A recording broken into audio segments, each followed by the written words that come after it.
Howdy folks, and welcome to the Holistic Monitor. I'm Nick Scogna. Now on today's show, we will be concluding the SAF program release of EMOTE-Control, a method to control emotions. Now in the first part, we listened to Joseph R Scogna Jr. with Life Energy Research Foundation describing the 8 homeopathic remedies associated with the EMOTE-Control book and program and the ingredients of each one. Now if you haven't listened to the first part of this series, please stop here and listen to the October 19th episode. That should be the one preceding this episode. And then listen to this episode. I know a lot of podcast players start newest to oldest, so that's why I'm alerting you to the sequence here. Okay? So this is part 2 of the EMOTE-Control book and program release, which took place all the way back in January the 11th, 1986. The first episode covered the remedies, how to charge and discharge emotion. This second episode features the EMOTE scale, or chart of emotion, and a do-it-yourself SAF format for the book EMOTE-Control, which was released in German. Now you are able to listen along and take and see where you are on the emotion scale. Take notes. He says, put stars by the ones that are most like where you're feeling you're at. There's a little bit of math, but don't be too daunted by that. It was a fun seminar with typical Joseph R Scogna Jr. teaching and humor on full display throughout it. This was the year Cyndi Lauper's True Colors came out and Eddie Money's Take Me Home Tonight hit the music charts, while Top Gun was the hit movie of the year. The seminar was also just a few weeks before the Challenger Space Shuttle Disaster occurred. That was January 28th, and only a few weeks after the seminar. And a few months before the Chernobyl disaster, which happened in April of 86. Radiation is a big feature in the SAF program. The SAF itself, according to Joseph R Scogna, is a creation from the dropping of the bombs in Japan. That is when SAF was created. And it was his thesis and his development of these SAF numbers that makes the SAF program that we use today. If you don't know what SAF is, I encourage you to go to lifeenergyresearch.com. That will take you to the Scogna Hub, all things Joseph R Scogna, SAF, and Life Energy Research. Books, training, courses, the whole thing. You can get it from lifeenergyresearch.com, and then you can find out all about SAF and the inner workings of this system. Some of the seminar takeaways include details relating to moving up or down on the emotion scale and deeper insights into emotional attitudes that we all experience in our daily lives. Pain and sensation will feature in one of our upcoming episodes, and you'll hear a lot about that through this emotion chart, pain and sensation. We're going to do a deep dive into that and into the science of SAF and modern holistic alchemy. We'll be doing a series on Einstein and holistic science, which should be real fun. Okay, so let's start back up where we left off from part 1. And now we will hear about the SAF EMOTE-Control scale. Okay, now I'm going to give you a test, and you're going to tell me where you are on this. This is a scale for the sets of emotion that come out on here. This will be in the book. And you pick where you are. And I'll read these off, okay? I'm going to write them on the board. I'll read them off, and then you write down, if you want to write them down, we'll start at the beginning, and then you pick out where you are, and this will give you an idea. What the scale is for is to give you an idea of the intensity of the application of If you have a particular emotion or upset that you're trying to handle, and it says take bottles 2, 6, and 8, then this scale tells you what potency, how fast, how to, whether you should slam it in or not, or just take it lightly. Okay, so on the first, most aberrated, now I don't want to say this is the most aberrated, but it's number 1, so you, you could just take that for what it's worth. The most aberrated condition that there is as far as emotion is concerned is protection. And it is the anger to protect property and possessions at all costs. So you take a look at that. You think about that for a minute. If you think that, you might have that, then you just put a little star next to that, okay? The most aberrated condition there is on the planet is having to protect property and other people and yourself. The idea of having to protect yourself. Safety, in other words.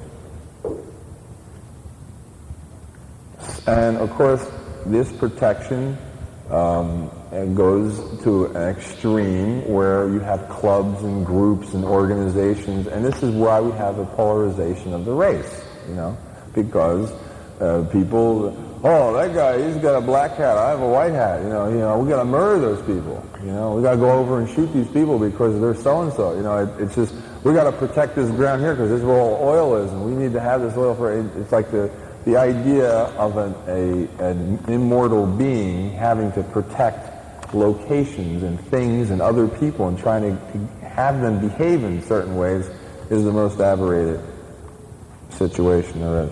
And number 2, you see, if you're sitting in this situation, the pain of disconnection, that's the second stage of emotion, or lost love. And all that it comes down to many times is the loss of the connection with that which you tried to protect. If you lose that connection, then you're in the second status. You're really not as bad off than when you're having to protect something.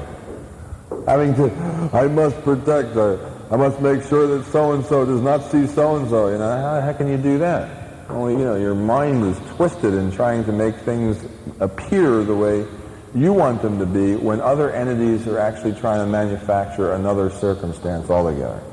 So what happens when that occurs is you go to the second level, pain of disconnection. And you will get a disconnection because the person over there does certainly not want to have you protecting them you can put them in a little cage or something like that. You can get all your little, even if you get money and you put it in a box and you try to hide it, you get a whole bunch of cash and put it in a box and try to hide it and protect it. You could feel the money rattling around inside the box, wanting to get out because it wants to move, it wants to be free, it wants to run around and create things. But you say, no, don't buy money. Just laugh at it, But the same thing with little children. You try to protect little children. Don't do that. Don't do that. Get down off of there. You're going to hurt yourself. And then what they do is they want to disconnect from you. They don't want you, they say, little girl tells me, go away. I don't like you anymore, Daddy. Get out of here. Go to work. They try to blow you off, because they don't want to be protected. Nobody wants to be, they want to do what they want to do, but you're trying to protect a viewpoint of what you have. These people should be doing certain things the way you want them to do it, and certainly they have their own control. So you get that pain of disconnection. That would be the second. Now, the third most aberrated. And this is in descending order. The first, second, third. This is less aberrated than the second. Is the love of loss, or the diazaya for destruction. The love of loss. One desiring destruction. In other words, wanting something to end. Looking for the end of it. Now you say, well, wait a minute, destruction's got to be evil. It's wrong. No, it's not. A lot of people can't cope with the end of something. The end cycle of something is an important phase. It's a resting phase. It means that it's finished. That the cycle is at rest. In the broken connection, the pain of disconnection, when a person has lost love, it's not finished. Yet it's still going on and it's not there. So it's a very aberrated condition. It's a lot of turbulence, very rocky, nutty, and confused. Whereas in destruction, it's over. It's settled. The fourth most aberrated is aliveness and the beginning of action. So it's less aberrated to then begin actions than the one to end them. Very, very important point is to make sure that the person is a starter. He wants to create, wants to move into action. People who just go around stopping things are nuts. Policemen. Most of them are crazy. Because they go around, all they do is stop people. I'm going to stop you for speeding. I'm going to stop you from doing this. I'm going to stop you from doing that. And they're a lot more aberrated than people who like to start stuff. You know, I would say a cop might be a little bit more aberrated than an arsonist in some states. Because he likes to start stuff, and the cop's trying to stop everything. Okay, now, the fifth most aberrated condition is the rebellion against any kind of control. Now think about these. Are you in these categories? See if you fall in this area anywhere. The rebellion against any kind of control. In other words, you refuse to be controlled. You refuse to compromise. Obviously, this will get you into a status of anger or... Bad, right? Rebellion against control. No, a rebellion against any kind of control could also mean your own body. Your body areas are trying to be controlled, and in other words, when you're trying to control your motor functions or your heart or anything like that, it just rebels, just won't do it. Refuses. It's the status wherein something's trying to be controlled and won't be under any circumstance. And yet everything in the environment must be controlled to some extent by somebody, something or some agency, but the opposite entity refuses to accept control. All right, now the sixth most aberrant. Now, I mean, take a look at that. Are you in that category? Some people don't want to, they refuse to have anybody tell them that, or contradiction. You see that news cast a couple of days ago with a guy on a small airplane on a commuter flight because the captain told him he couldn't smoke. He choked him and took over control, and the airplane almost crashed. Went straight down into the ocean like this, and two guys had to overpower him, so the airplane came up again, and the guy pulled it back, and the guy went back again, and then went another dive. Well, that is the rebellion against any kind of control, but it's more aberrated than that. It's protection. He's in anger to protect his property and possessions, his anger to protect the fact that he wanted to smoke. Yeah. So, that's... Rebellion against control is more or less like just refusing to be controlled. He was in case number 1. 5 is when the person said, now put that out, and he just kept smoking. That's rebellion against any kind of control in the sense that people say, do this, and you just absolutely ignore it or do something opposite. Whereas this guy actually aggressed, like attacked. War comes under 1. That's the most aberrated condition there is, right? Obviously. You can't think of anything worse than that when people are throwing bombs at each other. Okay, sixth most aberrated condition is unhappiness. Believe it or not, we've just reached unhappiness now, and unhappy state is the person who is exactly what it says, things aren't happening. There's no movement, there's no motion, things aren't, and this is an area where you'll get, the person is not as bad off because they're not in any negative, detrimental state, they're starting to come out of it. An unhappy person, a sad person is not really in that bad a shape because they're not overwhelmingly trying to protect something because they feel that they have no connection with something anyway, they're just kind of disconnected. Unhappiness comes from just plain out flat disconnection, whereas lower in the scale, the person has the pain of disconnection. They still think they can do something about it, but they're losing.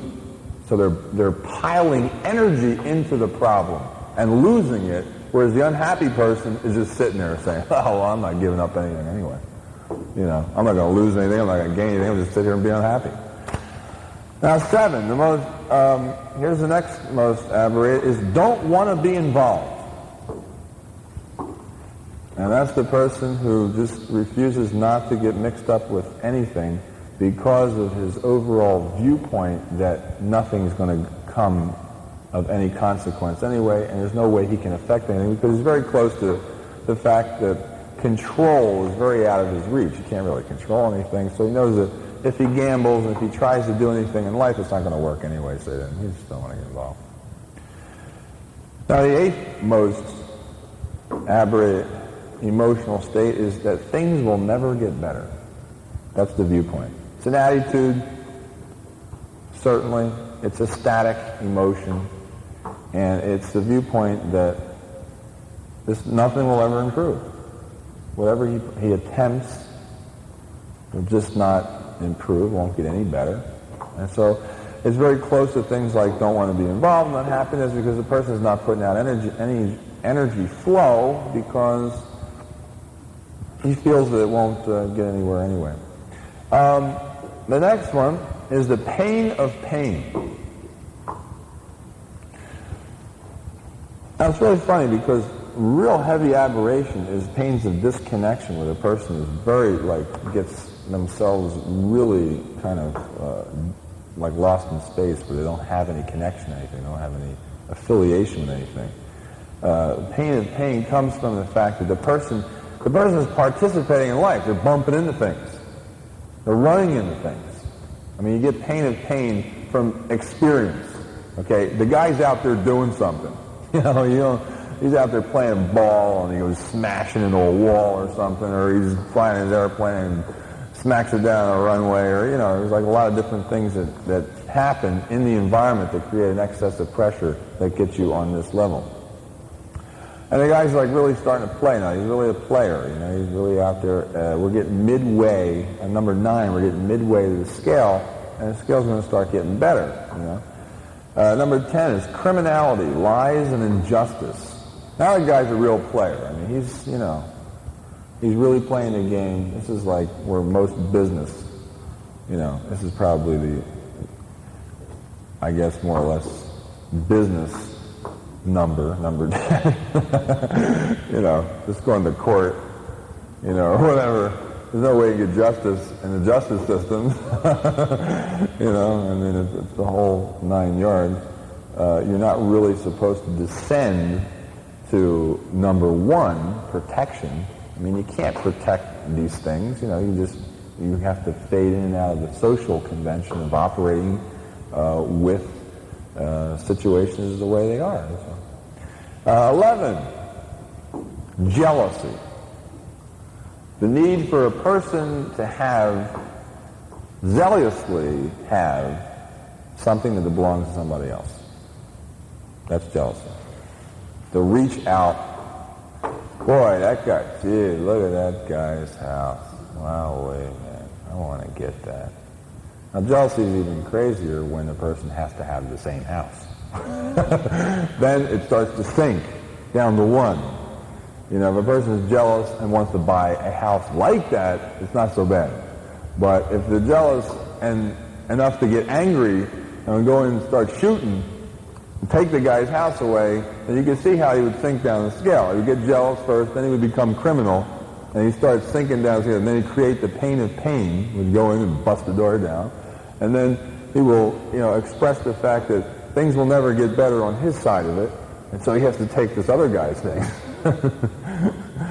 And all the way down the line until he gets the protection. So, and then we go to the next one, the next most aberrated one, which is halfway across the scale, more than halfway across the scale, is nervousness. Now, nervousness is something different altogether. Nervousness, this person is really in the mix of all of the trouble that he's brewed for himself, and he's very anxious about the consequences. But he is a player. I mean, he's involved, he's interested, and that's why he's nervous, because he's worried about the outcome. And he's really putting a lot of attention and time on it. So a nervous person really isn't in that bad a shape, although they will complain that they are, because they're very neurotic, and they're usually hypochondriacal. They're real, whoa, gee, yeah, I got all these problems, I got all these worries. Well, yeah, he's actually happy. He doesn't realize it, because he's really he's got a lot of things going on. He's interested in life. The other people down the line, I mean, they're really like disconnected. They're falling apart. Okay, now 13 is the pain of hope, which is very interesting because it is a reaction against despair. And despairing is like easier to do than hoping, because hoping means now you got to do something. I mean, when you hope about something, it means you really got to work. A despairing person is down the line. He's way down the line, unhappy, and next to I don't want to be involved, and he's not doing anything. So the pain is more or less indicating, oh man, what a pain! I really got to work hard to make this come out. And he does. If he's up high on the scale, he will go up higher and go through these other emotional states, which I hope that if you're putting stars next to the ones that are like you. I know, I got a couple of them here. Then after that, 14, number 14, is conditions may get better. Now here's the point, here's the break point in the chart where the person realizes, hey, wait a minute, things might really get better. Pain of hope is also mixed with the idea in hope that there could be a failure. That's why it's painful. The person says, well, God, I mean, I really want it to come out, but if I work and work and work, and what happens if it doesn't? Whereas on this level, the person really sees that things will get better if he puts the effort into it. It's getting smoother. It's getting easier to do. He can really see the light at the end of the tunnel, and it isn't the headlamp of an oncoming train. Okay, now, 15. Sympathy and grief. Real high up on the scale, believe it or not. We really come way up the scale. This is a person who wants to be helped. The person who's crying, crybaby person, still is reaching out to take some help. They're high up on the scale.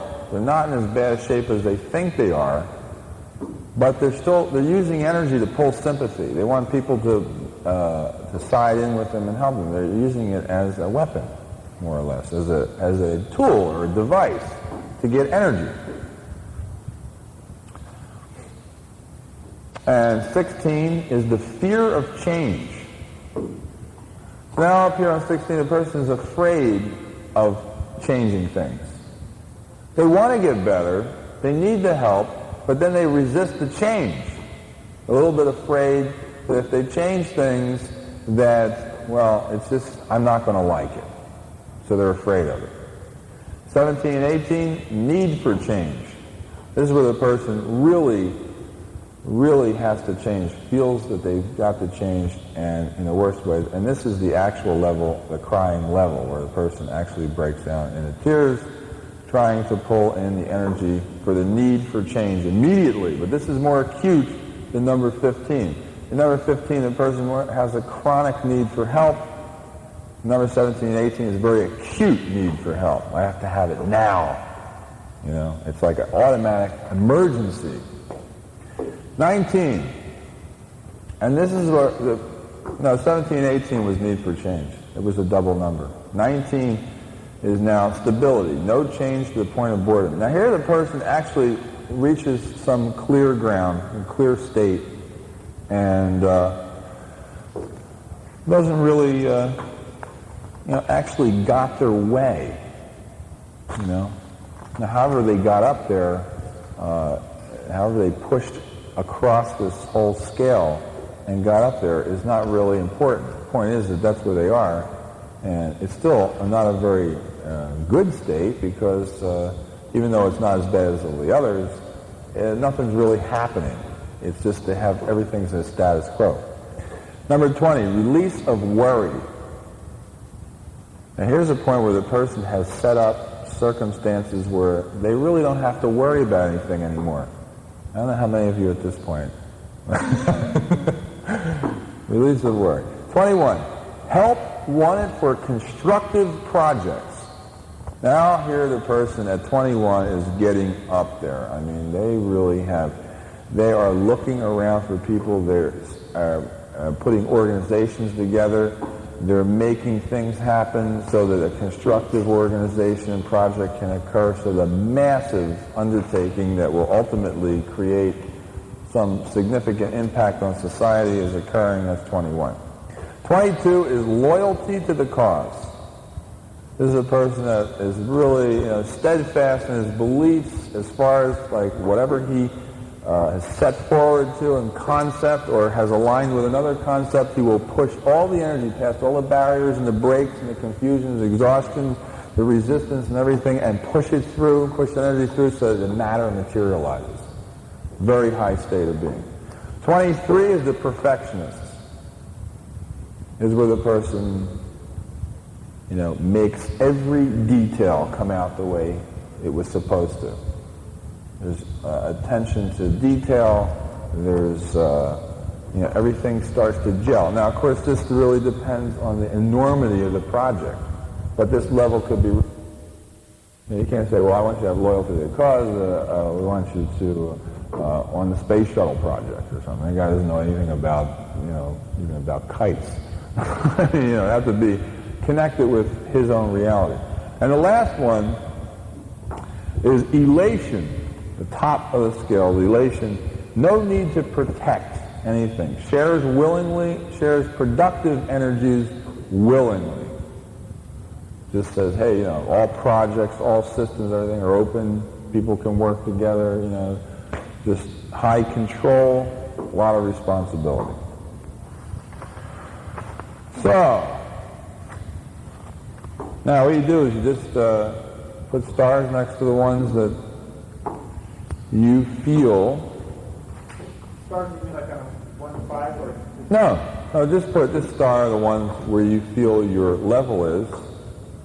Okay, you just put all the stars next to them, and then add up how many stars you have.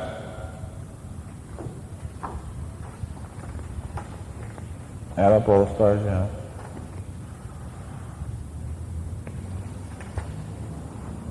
And then you save that number, whatever it is. So if you have 6 stars, write down 6 stars, how many things you start off. And then add up all the numbers that they represent. So if you have a star on 1, that's 1. You just have a star on 10, that's 10. So you add those up, that would be 11. So add up all the numbers. Well, that is this presume that it's a continual state? In other words, sometimes, a person is at a state, but they may have a fluctuation.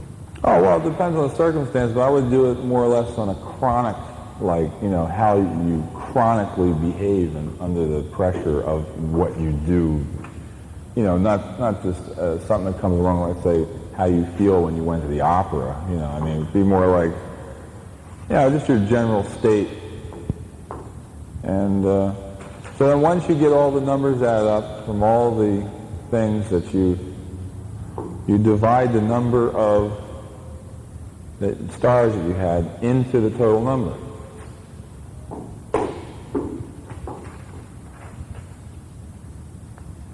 Joe, will you explain that, the one again about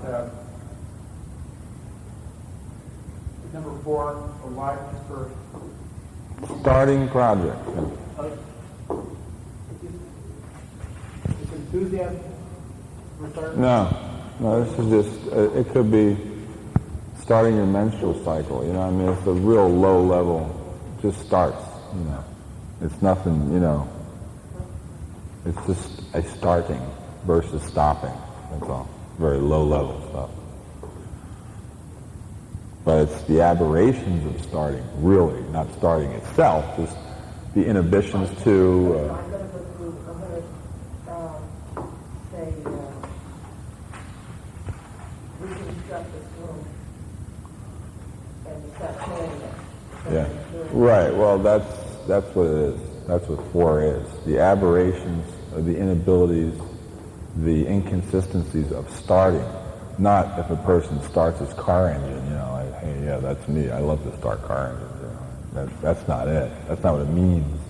It means that... Perfectionist is another confusing one, too, because I think that gets confusing with perfectionist. The perfectionist is a person everything is got to be just so.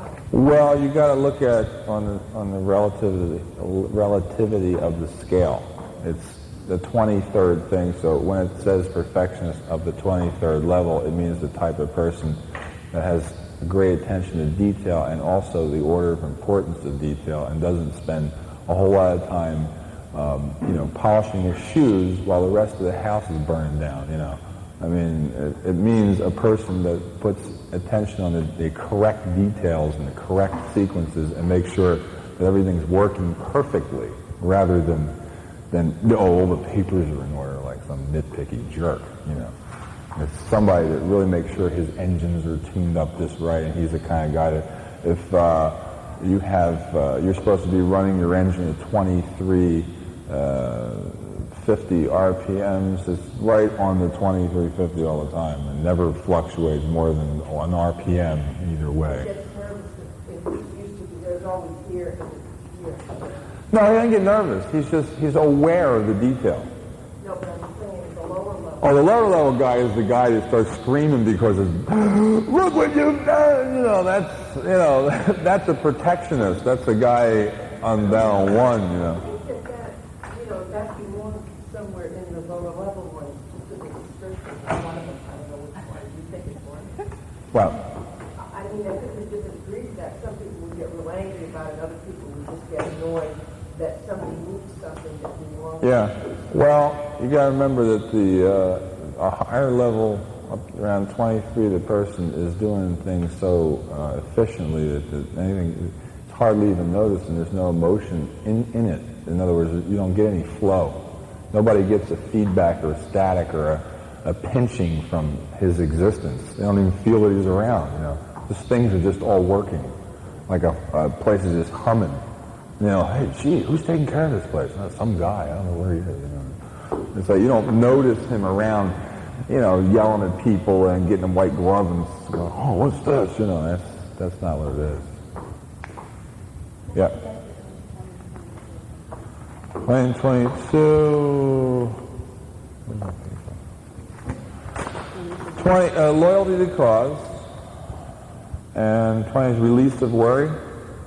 It means that the person doesn't worry is an attachment to some static or electric charge that hasn't been resolved. So it means that at 20, the person has most of his conundrums resolved. His problems are really kind of set to rest. He's just looking for new problems to solve. Doesn't have any old ones in the can that never, oh, gee, if I could only figure out such and such, I wouldn't be a nut, And 22, loyalty to cause is a person that gets behind something and really pushes something, whatever size it may be, to its completion, and then goes to the next thing, like that. So you gotta get the picture of a person as able to make things happen, make it come out the way it's supposed to come out.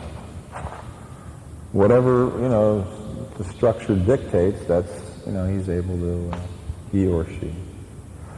So did you, now once you get, it's just basically getting an average. If you get an average number, okay, then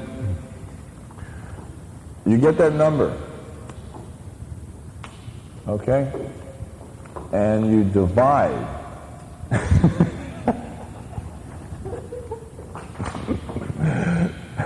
Once you get that number, you divide 8 into it, and that's your real number. Well, I'm only kidding. No, wherever you land, that's where you are, okay? You get So you divide the number of yeah, the ones you checked the off. stars, yeah, divide by the number of stars, it's sort of like an average. And it gives you like a composite of where you are chronically. And what's yours, Marty? Fear of change? I thought so. All right.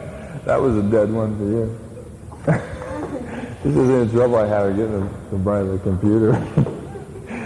What was it, buying the computer? No, first it was the other guy to get the bot bill to buy him. What do you want to do, Margaret? I don't know. What's yours going to say? I'm not knowing. Okay. Rebellion against control. I already know what it is.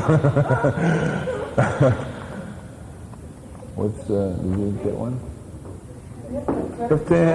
Fear of change, fear of change. What did you get? 17.2. Need for change. Yeah. Needs for change. What is this kind? 13. Pain of hope. Reaction against despair. Well, that's good. Now, everybody's going to be, of course, certainly you're all going to, once you, if you're picking, you got stuff way up there, then you're going to, it'll average out real high. But the best thing to do is to pick, if you're going to run anything, you run it with the lowest one first. So, yeah, it's tough, but there's a lot of things. Now, what you do in this thing is use the chart, just look up where other people are. When they say things to you and they have problems, look up where they, somebody comes in and says, this person left me or something. Well, that's two, that's pain of disconnection. And that's a real hard one. That's a real aberrated one. There's no doubt about it. And the people with pain of pain are the people that just have like arthritis or something. They just, they come in, arthritis, that's number 9.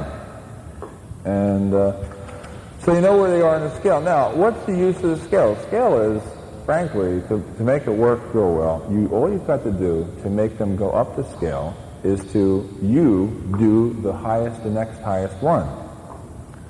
You behave in that capacity, and they'll copy you up the scale. And if you want them to sink, obviously what you do is so if a person comes in and is unhappiness at 6, then, and they're bespeaking this unhappiness and they're putting this unhappiness out, then if you want them to come up the scale, then you dramatize or act out not wanting to be involved. So you know how to do that, Margaret?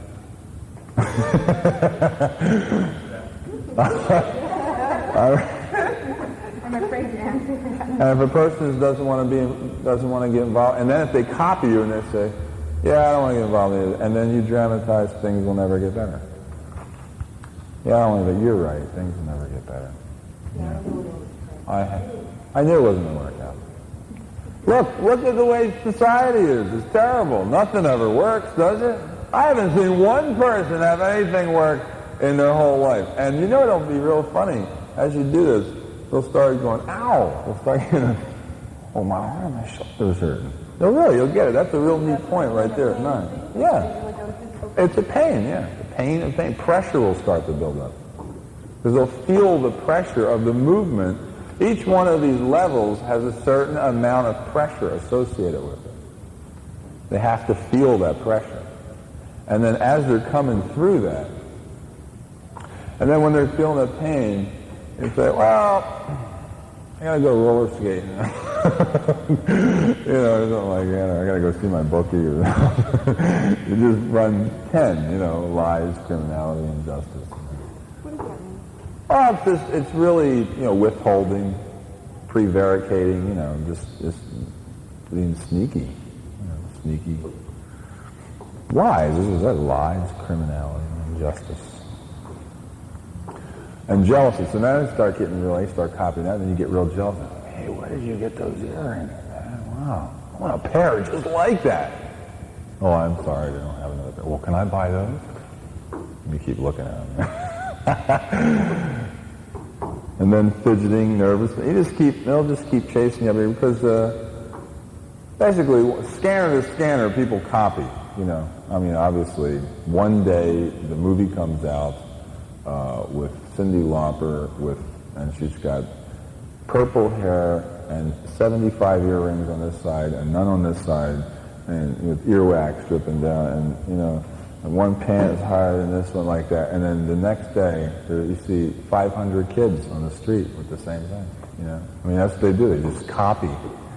So you just get them to copy you. But the thing is, the trick of it is you can't copy them too high up with the scale. You can't try to get them to, like for instance, if you get a person who is pain of disconnection and you try to throw loyalty to the cause on them, They're not even listening to you. They're way up the other end. What cause? What are you talking about? I lost Fred.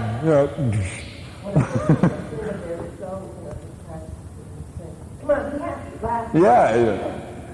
They're just so sloggy and heavy that they can't. So what you do, it says here, is to do love of lust, desire for destruction, and start talking about, I wanted to kill myself once too. You know how I was going to do it? And they'd say, how? Oh yeah, I was in the bathtub. What are you talking about? People, you just talk about like put your attention on the destruction, and they'll come up to it. And I think the system uses 9 and 10. You can see like the MDs and the lawyers. In 9 and 10. Right. That's the toll booth right there, 9 and 10. Whether you're going up or down, I used to have a course like this where you put a staircase, and say, okay, we've got somebody here, and you're here, and you're going to drag them. Yeah, you're not going to... You've got to go very slowly with them through every step. Oh, yeah, I used to feel like that, too. And then, you see them respond. Oh, you felt like that? Oh. Yeah. It's okay if I feel like that now. Then I can release that, and I can go on to the next step, because I found out it was okay to feel that way.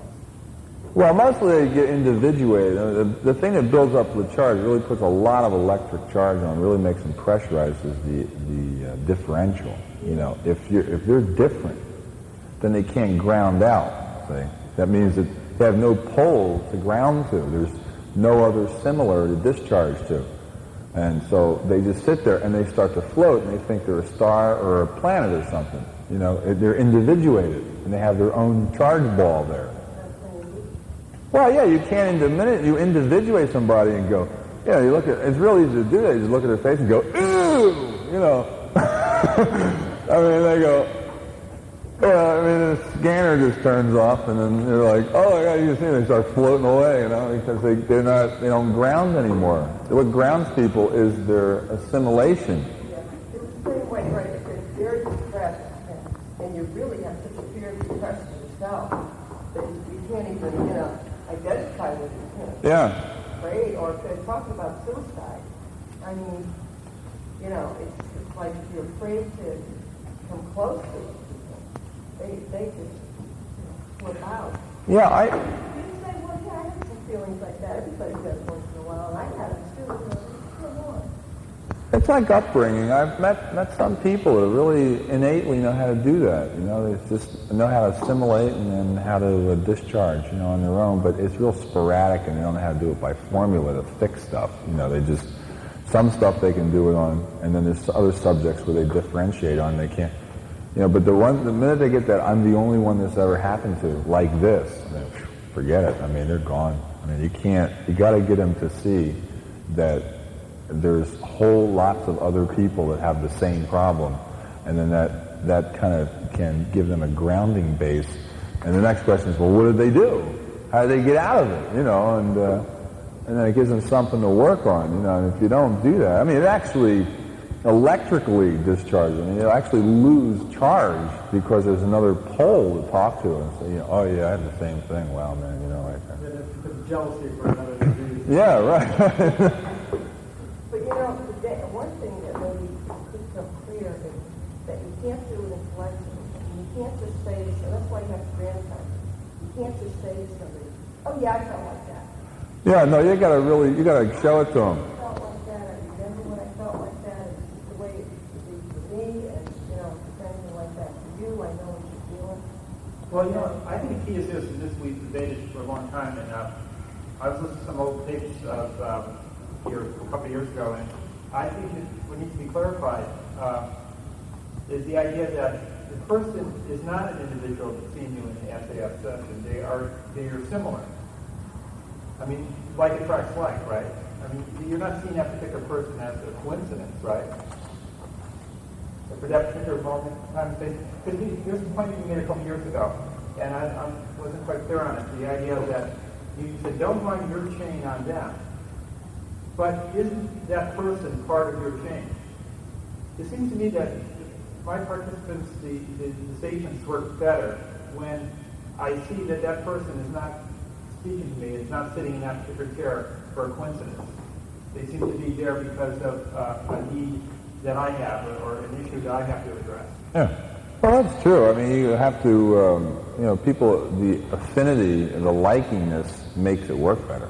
I mean, a whole lot better. I mean, the more likingness you have, the more plugins you get. You get one machine, another machine, you got more connections on across, and it makes it easier for the flow to happen, and then you can start like solving problems faster because all he's doing is he's borrowing information from you. That's all. You're just coming along with. You're supposed to have a much more sophisticated computer than him, and he needs some of your programs. You've been trained how to do a good monitoring session, and you're able to sit down with this guy and now lend all of your expertise to help him solve a problem. He doesn't know how to make a list. He doesn't know how to do any sequencing. He doesn't know how to do, like, if you look at all the programs that there are, and if you knew 1/10 of these programs, and you had them in your computer bank, he comes in for a plug-in, and he plugs into you, and it works, I mean, you're going to heal the guy, like, real fast. You must know something you don't know. No. It has to be. Well, of course he does. It's his case, you don't know jack squat about what he's... I mean, you're the one with the formulas, though. He doesn't have any formatting. That's why... His formatting is there, but it's unconscious, right? No, it isn't. It's not. No, it's not. It's there in the sense that if you route it into, you template it into just universal structure, he'll pick up on it, yeah. But if you're asking him to format himself in any kind of awareness, I mean, he can't do it. That's why he's coming for the plug-in. If he could do that, he'd go solo. He wouldn't need you. Essentially, you pick your center to come into. Isn't he doing the formatting? In other words, let's say we set up a center, and we're running an SAS program. And let's say nobody comes in the door. Okay, let's say nobody comes in, and we're saying, gee, why are we attracting anybody? Now let's say these people come in. In a sense, they're bringing their intuition. They're saying, gee, I don't want to go to a regular doctor. I don't want to do this or that. I want to try something different. Aren't they bringing an unconscious formatting about how they want to handle their case? Yeah, but it's like clay. I mean, what's the difference? The point is, if you... It's optimism, in the sense that if I can see that person as giving information for me as well as me giving information for them, then it treats the two as equals. In the sense that we're both going up on the situation. Yeah. Not that, Yeah, but you can't... I wouldn't do that, though. If I was you, I would. If you were trying to go on equal ground with them, I certainly wouldn't... I think it's the answer here. I think what's being said is that each game, each is one game. I know every time I run a case, I gain tremendous. Yeah. I know that every time I have a conversation with anybody, anywhere, I gain, they gain. That's the way it works best. You're actually growing, you're not only giving them information, you're giving a part of yourself, which you will get back.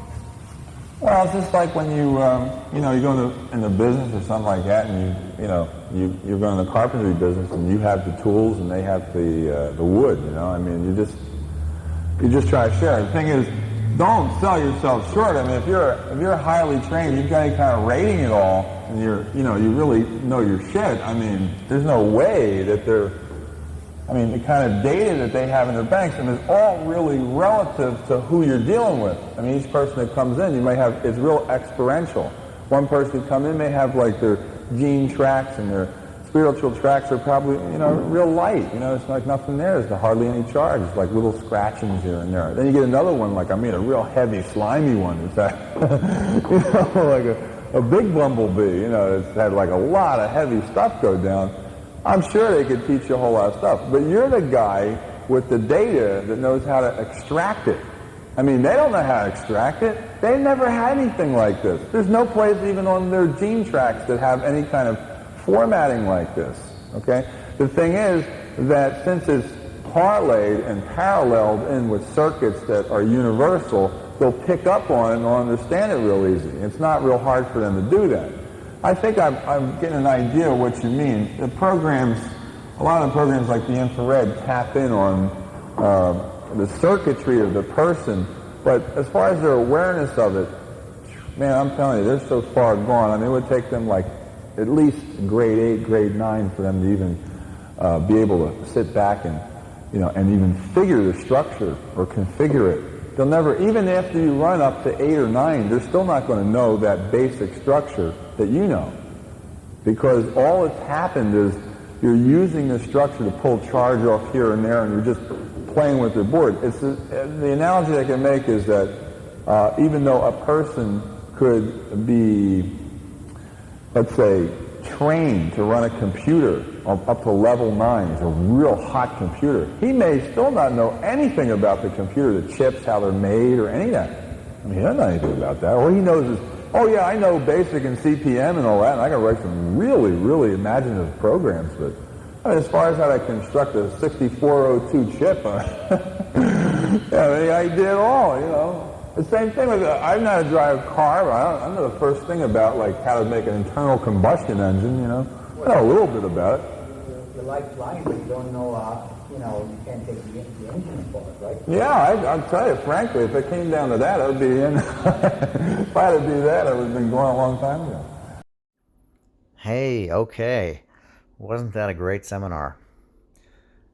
If you took notes and followed through with the calculations, let me know. Drop me a comment or voice message on where you are on the scale. I was at 13.5, but moved up a bit after I did it again. And just like the other SAF questionnaires and infrared, our motions are an electric motion, something that shifts by our very knowledge of them. SAF practitioners work to reveal and release this electric expression trapped or frozen in time. If you need help with the scale and want to know where you are, feel free to drop a comment or leave a voice message on the Anchor page. Anchor is the host for our podcast, even if you're listening on Apple or Amazon or iHeartRadio. But all the different podcast locations should be linked from the Anchor page, and you'll also be able to leave a voice message to me as well. And I'll be happy to help with the EMOTE-Control chart if I can.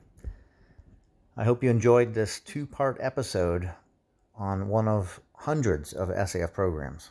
Yes, there are many of these gems in the archives. And with more time and your support, I'll keep rolling out new or old material into the internet age. Gone are the old days, long lost to the moving tide. Sights set for the new ways, where knowledge goes to hide. Be sure to subscribe and stay in touch. The description should have a generous helping of links for you to contact and do research and dig in. Until next time, be well.